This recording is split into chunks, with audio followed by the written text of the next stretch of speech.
Good afternoon class 9th students. बच्चों, इससे पहले की वीडियो में हमने चैप्टर नंबर 1 हमारे आसपास के पदार्थ के अंतर्गत पदार्थ की परिभाषा देखी थी एवं भौतिक एवं रासायनिक संरचना के आधार पर पदार्थ के प्रकारों के बारे में हमने चर्चा की थी। आज हम देखेंगे कि पदार्थ की भौतिक प्रकृति क्या होती है।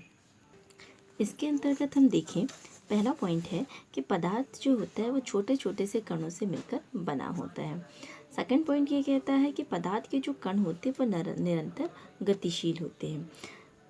तीसरा पॉइंट ये है कि पदार्थों के जो कण होते हैं उनमें गतिज ऊर्जा पाई जाती है। चौथा पॉइंट ये कहता है कि पदार्थ के कण विसरित हो जाते हैं, मतलब आपस में मिल सकते हैं। अगला पॉइंट ये कहता है कि पदार्थ के जो कण हैं उनके मध्य आकर्षण होता है, मतलब पदार्थ के जो कण होते हैं वो आपस में आकर्षण बल के माध्यम से बंधे होते हैं। चलिए अब हम देखते हैं कि भौतिक संरचना के आधार पर पदार्थ कितने प्रकार के होते हैं। पहला है ठोस, दूसरा द्रव और तीसरा गैस।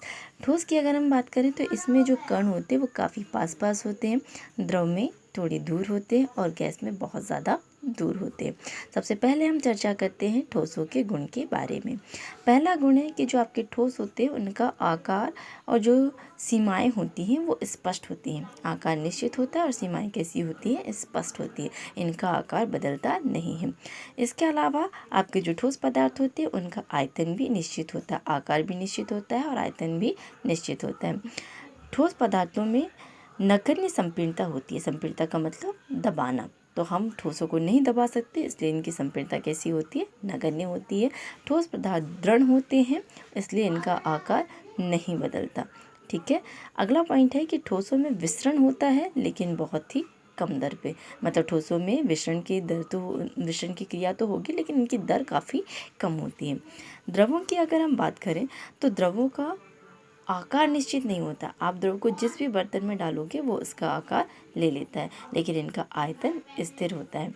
द्रव की बात करें तो ये तरल होते हैं, मतलब इनमें बहने का गुण पाया जाता है। मतलब यदि आप किसी तरल को बर्तन से निकाल के ज़मीन पर डाल दें तो वो एक जगह स्थिर नहीं रह सकता, वो बहने लगेगा।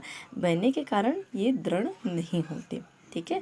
और विसरण की दर की बात करें तो द्रवों में जो विसरण होता है वो ठोसों की तुलना में ज़्यादा होता है। अगली चीज़ हम देखें गैसों के गुण। गैसों के गुणों में देखें तो सबसे पहला ये है कि गैस का जो आकार है और जो आयतन है दोनों ही निश्चित नहीं होते। संपीड़नता की बात करें तो गैसों में संपीड़न ज़्यादा होता है क्योंकि इसके कणों के मध्य क्या है, जगह या खालिस्तान है। अब ये खालिस्तान है तो उस कंडीशन में हम क्या कर सकते हैं, इसको दबा सकते हैं। जहाँ स्थान नहीं है उनको हम नहीं दबा सकते, इसलिए आपके ठोस में संपीड़नता का गुण नहीं पाया जाता और गैस में सबसे ज़्यादा पाया जाता है। गैसों में विसरण की दर देखें तो गैसों में विसरण की दर सबसे ज़्यादा होती है।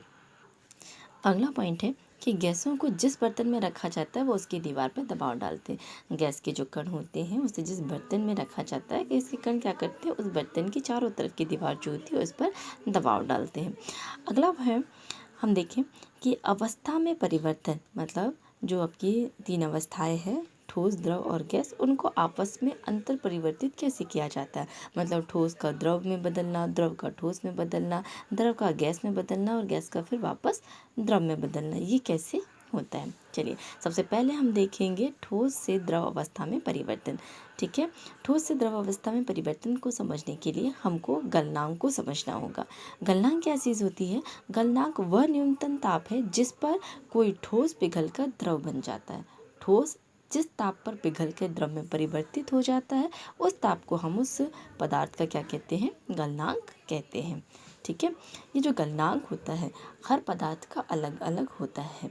ठीक है। जिस पदार्थ का गलनांक जितना ज़्यादा होता है उसके कणों के मध्य आकर्षण बल उतना ही ज़्यादा होता है। गलनांक अगर कम है तो आकर्षण बल का मान भी कम होगा। चलिए अगला है संगलन की ऊष्मा।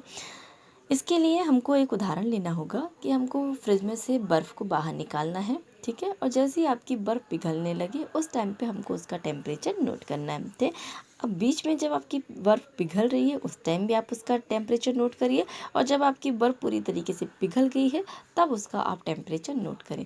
हम ये पाते हैं कि आपकी जो बर्फ़ है वो पिघलना कब शुरू करती है, जब वो अपने आसपास के जो वातावरण है उससे ऊष्मा को ग्रहण करती है, और ऊष्मा ग्रहण करने के कारण क्या होता है, ताप में वृद्धि होती है। ठीक है, अब ताप में वृद्धि हुई तो आपकी बर्फ़ ने पिघलना शुरू किया। ठीक है, उस टाइम का जो तापमान होता है, ठीक, जब तक आपकी बर्फ़ पूरी तरीके से ना पिघल जाए तब तक उस पानी का जो टेम्परेचर है वो सेम बना रहता है, मतलब पहले जितना था आखिरी में भी आपको उतना ही प्राप्त होता है। अब जब आपकी बर्फ़ है या बर्फ़ से बना हुआ जो पानी है, अगर ये ऊष्मा ग्रहण कर रहा है तो तापमान में वृद्धि क्यों नहीं हो रही। चलिए इसको हम समझ। इस समय जो अतिरिक्त ऊष्मा बर्फ के द्वारा ग्रहण की जाती है उसका उपयोग हो जाता है अवस्था परिवर्तन में, क्योंकि हमारी बर्फ जो होती है वो ठोस अवस्था में होती है, और जब वो पिघलती है तो किस अवस्था में आ जाती है, द्रव अवस्था में। तो ये जो अवस्था में परिवर्तन हो रहा है इसके लिए भी ऊष्मा लगती है। ठीक है, तो ये जो एक्स्ट्रा ऊष्मा अवशोषित कर रही है, जो तापमान के रूप में हमको प्रदर्शित नहीं होती, उसको कहा जाता है संगलन की प्रसुप्त ऊष्मा।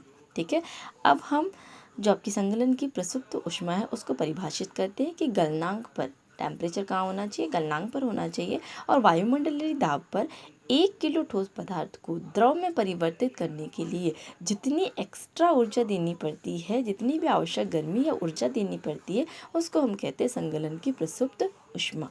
चलिए आगे हम देखते हैं कि द्रव अवस्था से हम गैस अवस्था में परिवर्तन किस प्रकार से करेंगे।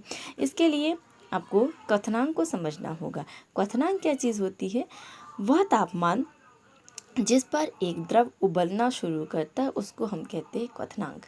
ठीक है, जैसे आपका द्रव जो है वो उबलना शुरू कर देता है उस तापमान को हम कहते हैं क्वथनांक। ठीक है, और क्वथनांक के बाद यदि आप और भी ज़्यादा ऊष्मा देते हैं उस द्रव को तो फिर आपका द्रव जो होता है वो गैस अवस्था में परिवर्तित हो जाता है, द्रव से किस में आ जाता है, गैस अवस्था में परिवर्तित हो जाता है।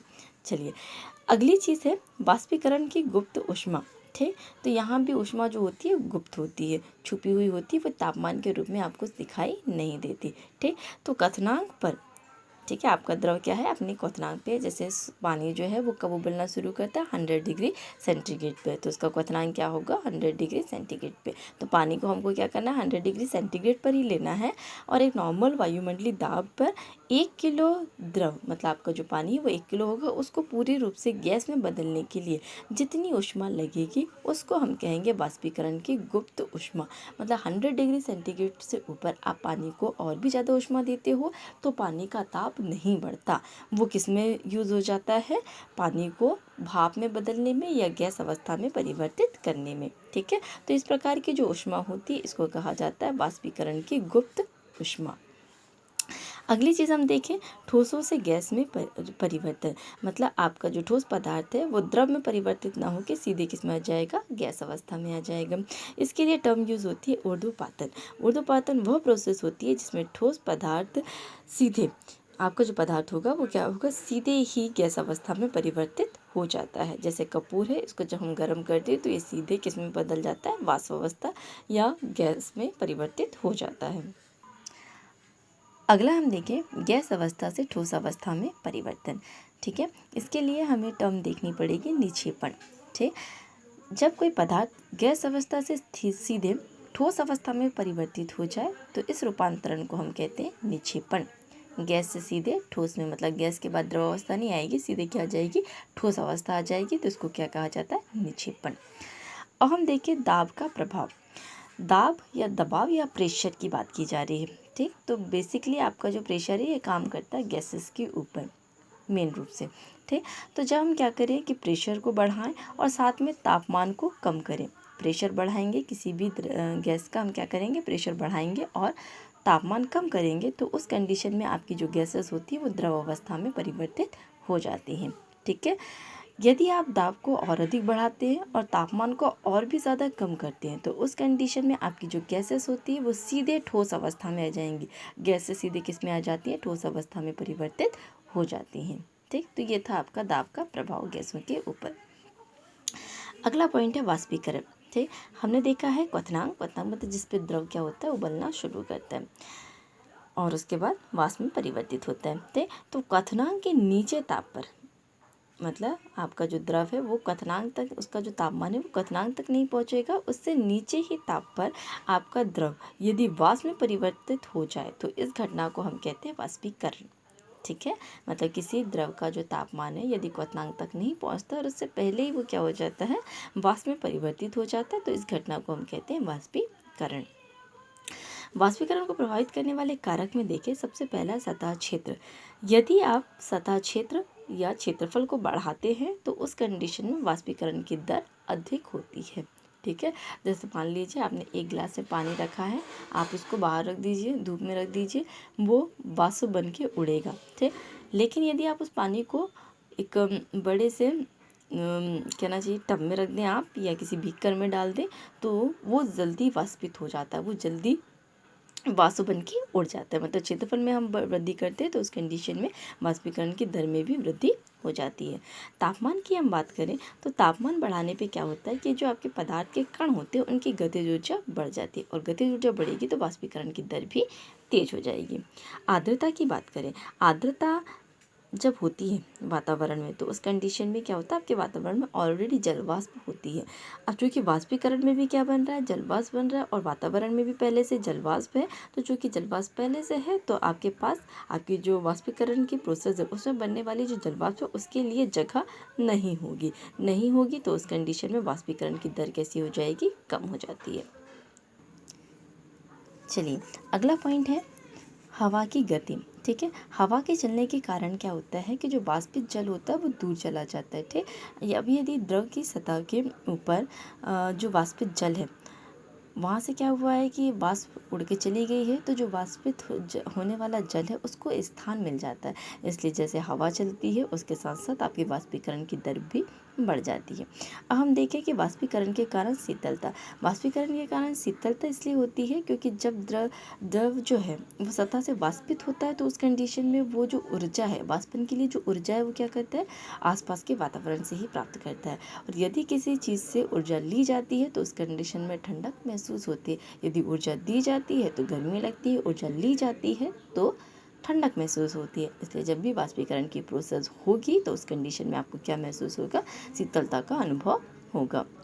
चलिए अब आखिरी में हम देखें कि ठोस पदार्थ जो है जब द्रव में परिवर्तित होते हैं तो उस कंडीशन में होने वाली प्रोसेस को हम संगलन कहते हैं। जब द्रव पदार्थ ठोस में परिवर्तित होते हैं तो इसको हम जमना कहते हैं। जब द्रव पदार्थ गैस में परिवर्तित होंगे तो इस घटना को वाष्पीकरण कहा जाएगा, और जब गैस द्रव में परिवर्तित होंगे तो इसको संघनन कहा जाएगा। ठोस का गैस में परिवर्तित होना ऊर्ध्वपातन है, और गैस का ठोस में परिवर्तित होना निक्षेपण है। इस टॉपिक के अंतर्गत जितने भी मुख्य बिंदु थे सबकी चर्चा की जा चुकी है।